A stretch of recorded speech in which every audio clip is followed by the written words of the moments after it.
Hello, welcome to this Wargamer. I'm your host, Rob. This is the Age of Sigmar Stat Show, where we review the Age of Sigmar lists from the weekend, and we have got quite a few to go through this week. We have 329 players playing this week across 5 countries, including Australia, China, Mexico, the USA, and England, which is super exciting to know that people are playing all around the world. There is another event which we aren't going to discuss just because it was like a top cut and then it goes into like a top 16. But I am going to interview some of those players. So that was the Warhammer World event. The Warhammer Fest event. That was over 9 rounds. That was won by Richie with KO, and he ended up with KO with a bunch of Thunderers, and he went 8-0. So congratulations to him. That's really great. So we won't be covering that in any more depth, but I might do some interviews with some players another time. If you enjoyed the show and you want to know about stats, like Age of Sigmar stats, you can go onto wargamer.com and go find the stats blog, and there you can find all of the updated stats and player rankings all around the world. All of this stuff has been provided by Ziggy and Rob. Rob always gives me the info, so shout out to Rob for being great.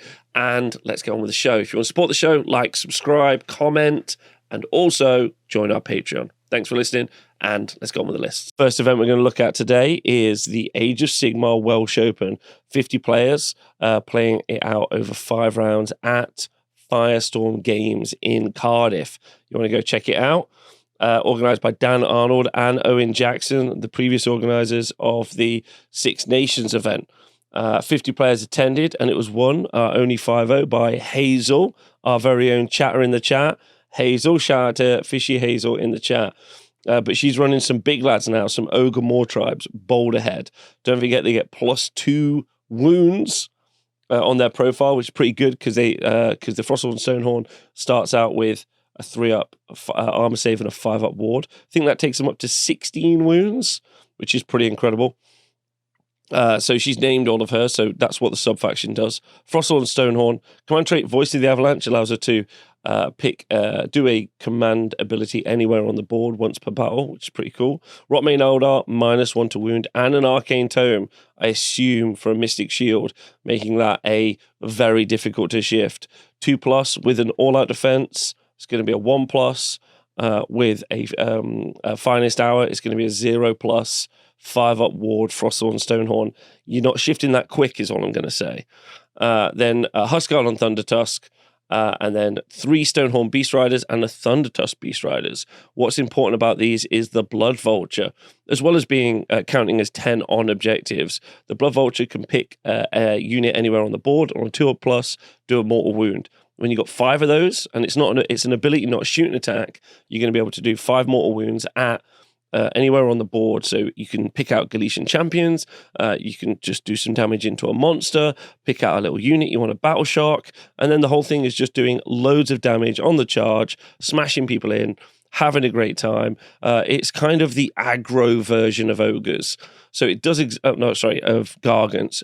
It does exactly what Gargants did or used to do, stand on objectives, but this time it absolutely hammers your face in for being on the objective, which is what you love to see. So huge fan, great list, great person, great time. Love to see it. Well done to Hazel. Just taking a quick look at the 4-1s. We've got Alex Bruce, Matt Davies, Matt Goldsborough, Simon Weekly, Andy Hughes and Carl Brewster, Andy Sims, John Warmington, Paul Buckler, all in the 4-1 bracket, smashing it, having a great time. Congratulations to all those players. I hope you had a great time. Especially a special shout out to Carl Brewster in the chat from Sigmar's Pilgrims. Great little gaming group. His first 4-1, I'm pretty certain. So super happy for you. Well done. And congratulations. The next event we're going to look at is the Border War 2023 event. This took place in Lavington in New South Wales, organised by Nick Matheson. It had 43 players attending, which is great for New South Wales. Great shout. And it was won by, on our 5-0, congratulations to Luca Forster from Model Citizens. I think Model Citizens are based out of Sydney, but I can't say that's definitely correct. Anyway, he was running KO. Don't forget, KO currently on a 62% win rate right now, if you account for mirror matches taken out in the current stats. Running Zilfin. He's got an Archanaut Admiral, an Etheric Navigator, and an Engine Master with Engine Harness. That Engine Master with Engine Harness is going to help the Engine Riggers, Unit 9, heal and heal up the boats very significantly. 9 Engine Riggers with an Engine Master pretty much can get a frigate or a ironclad from alive to nearly dead to completely alive again, which is a little bit disheartening ultimately. So this Engine Riggers are definitely one of the key units in this list. 10 Archanaut Company, because you need some battle line, and an Archanaut Frigate. 10 Thunderers, which are probably going inside the ironclad, and a Gunstruck Gun Hauler. Now, KO are a really interesting force. They're very difficult to describe, very difficult for you to understand how they work, but they've got very good movement. They get to, and if you go back and watch my video about unit roles, I discussed this quite a few times, or one of my other, I think maybe the Lumineth Castle video, I talk about this a lot. The ability to apply damage, specifically the effective threat range versus like the possible threat range. So like movement plus shooting is a definitive application of force versus moving plus charging, because you might not potentially get that charge in. And so movement plus shooting is far more effective, which is why I see KO doing so well, because you have actual range, effective range versus like potential threat range. And so you're just getting that a lot more in KO. KO get to make a lot more choices and get to apply pressure and or damage much more effectively at range into places that they want versus melee. So shooting is always good. So shooting should never be given the range or movement that it is given. Shooting should probably be restricted to gun lines all the time, but KO is significantly good and also very cool as a faction, Pirate Dwarfs. And shout out to Luca Forster for just being wonderful. In the 4-1 bracket, Matt Tyrrell, the captain, is he the current captain? No, but the former captain for Team Australia. Joel Graham on the 4-1, Joel McGrath on the 4-1, Kieran Coates and James Anderson all on the 4-1. Congratulations to all of you. Hope you had a great time at the event. The Australian scene is really buzzing right now. Loads of events all around. Like just a wonderful place to go play Warhammer. Great people. So if you get the chance, excited to see all you guys at Worlds. See you soon. The High Ground Brewski GT was organised by Sean Sparkman and happened in Milford Charter TWP MI, which I think is that Michigan? I think it's Michigan. Anyway, so it had 41 players playing, 41 players, and Jack Carwood won the event. Congratulations with Sinesh going 5-0 from the Cobra Kai Gaming Dojo. Love those guys. Here's a picture of him with his sweet shield that he got for being the champion. That's a pretty cool thing, man. That's pretty cool. You'll have to see it. So well done to him. Okay, what was in his list? He Knights to Sinesh. Oh boy. Okay, so he's running Pretenders. You get 2 extra CP each hero phase. Each hero phase, every time your general would generate 1 CP for being on the board. Instead, you generate 3, which is very good. Every time that general issues a command, they can issue the command more than once, and also they can issue it 2 more times without other CP being spent. So really what's happening is they're getting 1 CP is turning into 3 CP, and they're generating 2 more. So they effectively just have 9 CP, which is pretty bonkers. Then we've got a Shard Speaker of Sinesh in the list, Contorted Epitome, and the Keeper of Secrets. Now, the Keeper of Secrets is going to combo really nicely with the 30 Demonettes and the 5 Slickblade Seekers in the list. And then there's 2 units of 11 Blissbarb Archers and some Blissbarb Seekers and Simbramesh Twin Souls. So I've been reading a lot of Sinesh lists recently, and they have a very interesting kind of tempo uplift, which the people who've been running the Sinesh armies have been gearing towards. What do I mean by that? What they're doing is they're either using 30 Demonettes, or more commonly, they're creating 5 or 10 Slickblade Seekers who go and fight turn 1, and they use the Euphoric Killer's ability, it's not a command ability, to generate depravity for every wound that they cause, basically. And then the Keeper of Secrets lets them fight twice. So what you're doing is you're hitting, you're doing lots of damage, you're fighting twice, and then you're generating tons of depravity. It's like, whoop. like fills straight up.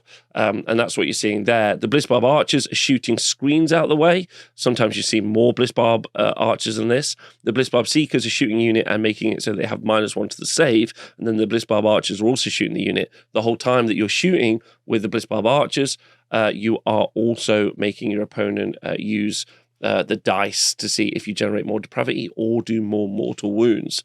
So ultimately, it's a really interesting army which has a very high tempo turn 1, spikes, and then just continues to snowball from that point forward, which is quite interesting. I think it's probably got some very interesting elasticity between turns 2 and 3, where it spiked hard, lost some pieces, and then it's whether or not it spiked hard enough early to carry it through to the mid game.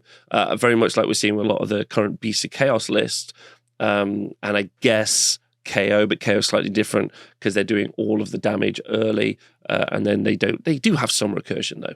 Anyway, congratulations to Jack. In the 4-1 bracket, you had Michael Rausch, Michael, a swaggy Shadow Sword. We talked about him the other week. He went 5-0 with his Mortis Praetorian his OCR Bone Reapers Crematoriums army. And I even did an interview with him on Patreon, if you want to go check that out, where he described that list. It's probably the most fun list in Age of Sigmar right now. I'm going to call it as. You have skeletons, they explode. You return the skeletons, they explode. How can that be more fun?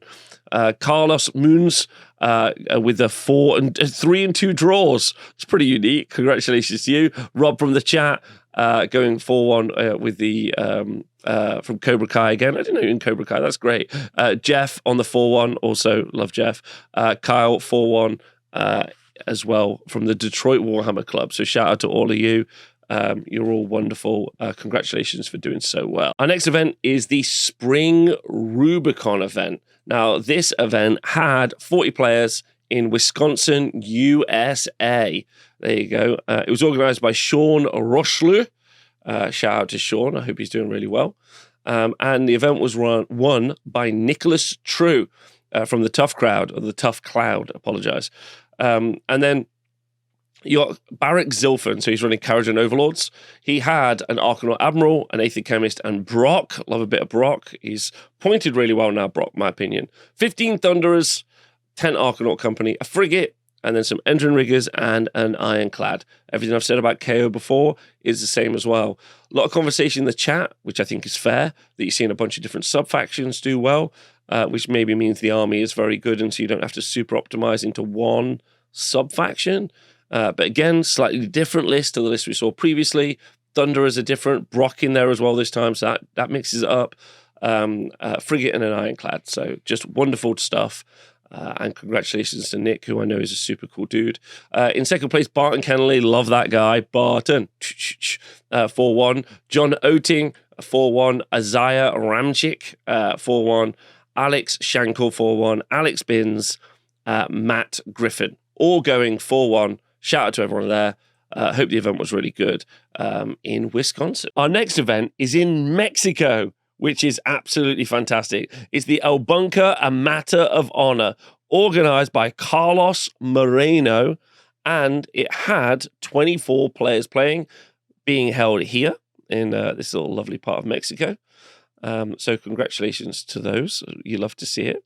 And it was won by Alberto Lopez from the Dice Pals Club. Now, he only got 4 and he only went 4-1, but he was the winner, so we're going to read his list. He was running Lumeth Realm Lords and Ymetrica. He had Avalanor, Archmage Teclis, and the Alarith Stone Mage with a Caligrave as well. Then he's got 10 Stone Guard and 2 units of 5 Stone Guard and the Umbral Spell Portal for the Technado. Don't forget, Avalanor makes 3 units -1 to hit, might be D3. Units -1 to hit, and because they're in Ymetrica, Avalanor and also Stone Guard are going to be ignoring up to Ren 2, which is very rare to get Ren 3. So it's very, very good for them, especially if you add positive saves with all that defense on Mystic Shield. Avalanor, very susceptible to mortal wounds, doesn't have a very high wound cap himself. But obviously Teclis is going to come in with that 5-up ward bubble, which is very good. And then Teclis doing all of the damage that Teclis does. So you absolutely love to see it. Also in the 4-1 bracket was Mamado Teles, Hector Vilfano, Raul Armando Palés, Carlos Javier Torres Vergara, Luis Mendoza, all went 4-1. Congratulations to all those players. You did really great, and I hope you had a wonderful time at the event. Our next event is in China. We had 20 players playing at the Mayhammer event, organised by Boggy B. Shout out to Boggy B. So this is our second event in China in the past 6 months, which is cool to see, especially off the back of just being an event in Mexico. So you love to see it, and it's nice seeing all of those different countries, all these different events, all these things happening at the same time. You're playing your game in the US or England at the same time. It's happening in Mexico and China. It's fun. So the event was won by Maxime Paul from Le Vieux Chouchou. I think I said that correctly. And he was running Blades of Corn in Goretide. They had a Rumgore Ritualist, Slaughter Priest, Scarblood, Wrath, Bloodsecrator, Exalted Deathbringer, and Korgus Cole. 2 times 10 Blood Warriors, some Blood Reavers, 8 Claws of Karnak, Hexgorger Skulls, 3 Mighty Skull Crushers, 5 Skull Reapers, 5 Wrathmongers, a Korgrath, and Garruk's Reavers. So an MSU, or multiple small units here, army with a bunch of different heroes. Now, it seems like Khorne, or I think Khorne, is going to do really, really well on the tabletop. It would do much better if it wasn't for KO, in my personal opinion, because their hero phase movement is incredibly impactful, especially because it's so cheap blood tithe points. However, all of these Khorne lists haven't quite settled into what I would necessarily call an archetype yet, although they are starting to emerge. But normally you would see something like 10 Skull Reapers. So I'm not going to go off much from this list right now, because I don't think we're necessarily hitting archetype status yet, but super happy for Maxime for doing so well, so congratulations. Also, Yan Yu Pang in second place also was at CanCon earlier in the year, went 5-0 at that event with his Stormcast Eternals list, so congratulations to him. Makram El Shaggy from the Terrible Pteranons went 4-1. Simon Shen went 4-1 as well, so congratulations to all the people playing over there. I hope they had a lovely time. Our next event is in Straya again, and it was ShireCon 2023. So it was organised by Adam Bajada and happened in Sylvania in New South Wales. That's pretty cool. Now, the event was won by Chi Fan Zhu from White Lion, and he was running a Soulblight Gravelords list, and he was running Legion of Blood. So +1 attack to vampires when they're in range. You have a heroic action, so you can ignore ward saves. +1 to cast outside of 3 inches for vampires as well. The problematic one in Soulblight Gravelords, in Legion of Blood, the problematic unit, or the unit that's of key importance here, is the Vampire Lord on Zombie Dragon. It's got the command trait Doom Minions, which is hotly contested at the minute as potentially not working on the mount itself. I personally think it does work, because it affects the unit and doesn't affect the mount. The mount is you basically, you get... your units get to hit those units on 2s, which really affects the Vampire Lord and Zombie Dragon, but is in need of an FAQ.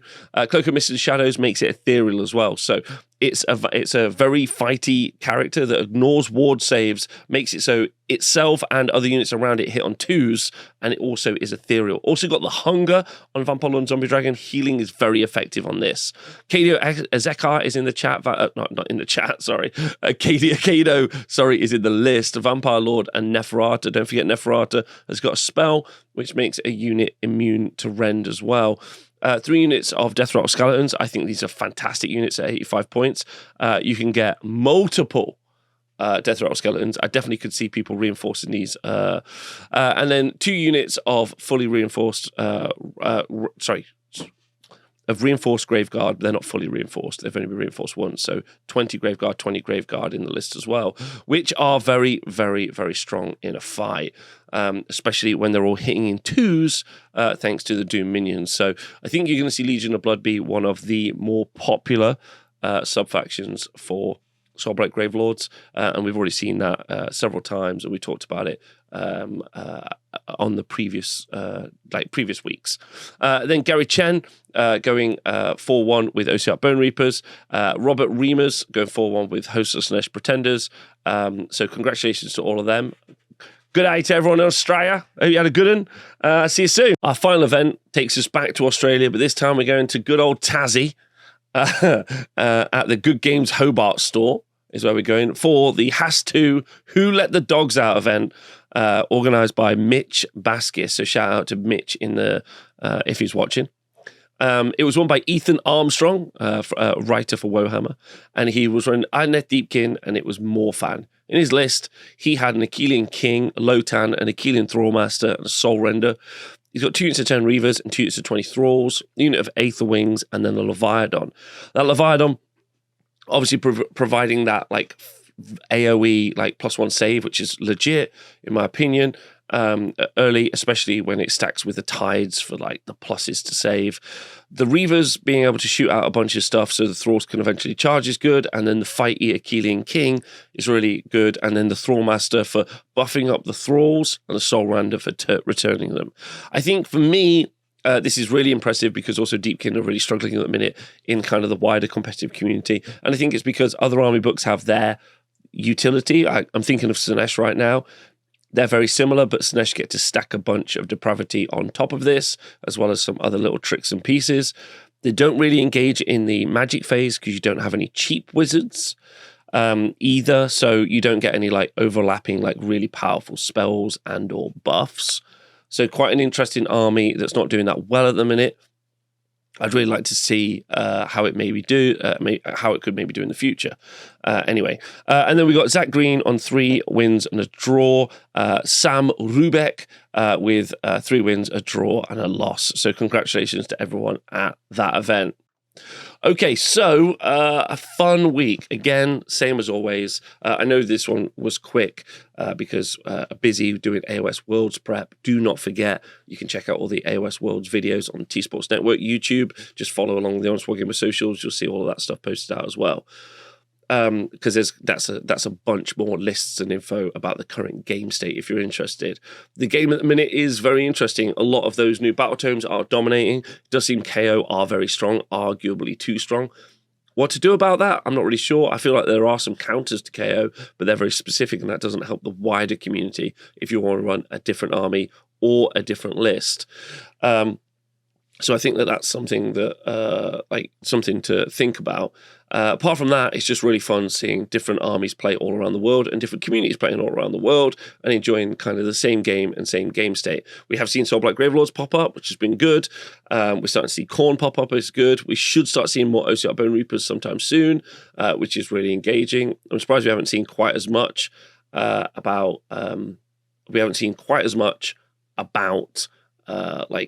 Beast of Chaos, which is quite surprising. And then Git seems to have like leveled off, which is kind of fun. So we will see. We will see at the moment. It's very, very interesting to see how the game's going to progress, especially with all of the different combos and all of the different kind of like army lists that like are rock, paper, scissoring at the top end of the meta.